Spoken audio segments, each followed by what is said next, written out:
Glory to dat kind.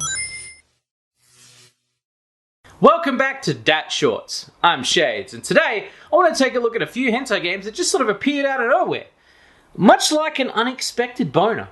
Recently there was a lewd game sale on itch.io, and some very tasty looking demos emerged. Your boy wanted to get in on these, so I cracked a bottle of wine, a bottle of lewd, and strapped in for a lewd night of debauchery. First up is Dibs, or Deep in Brixton Space by Moxie Touch, a side-scrolling Metroid Furryvania with some very interesting controls.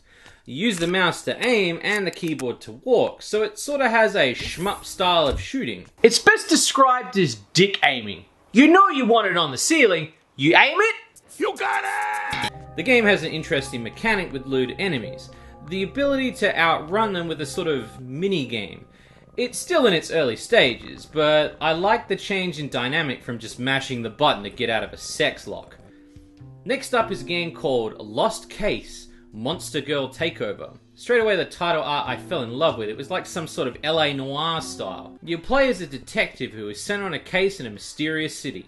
Monster girls are afoot. Speaking of foot action, there's actually some juicy foot action in this game, but we'll talk about that later. Sprite work for this game is choice.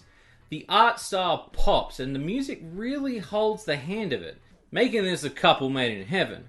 The sex stuff is stylish, smooth, and gooey.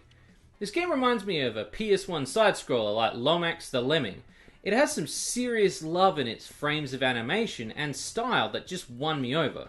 Add some LA Noir detective interrogation sex minigames, and I'm sold. The third game I wanted to talk about today is Tessa's Fate. I would say this is the shortest out the set, but it's still not lacking in the love for a simple alpha.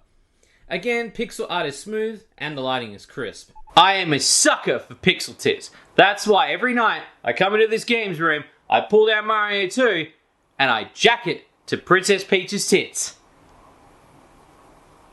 And cry. Tessa is a captured native girl who will fight back against the invaders with her kicks and licks. I would say in terms of movement and combat, this is one of my favourite for that aspect. The simple smear frames and sex animations really do flow well. Each of these games in their early state are still quite raw, but all stand out in a room. Yeah, they're all side-scrollers and Metroidvanias, the scene is getting a tad crowded with them, but I can see these devs are all doing something to separate themselves from each other, and to stand out in the crowd. If you want to try their demos, they're free to play. Judge for yourself as we enter the new year with some solid new titles for you to support. I hope you enjoyed this orgy of games for this episode of Dat Shorts. I'm Shades, and remember, you get what you paid for. Good night.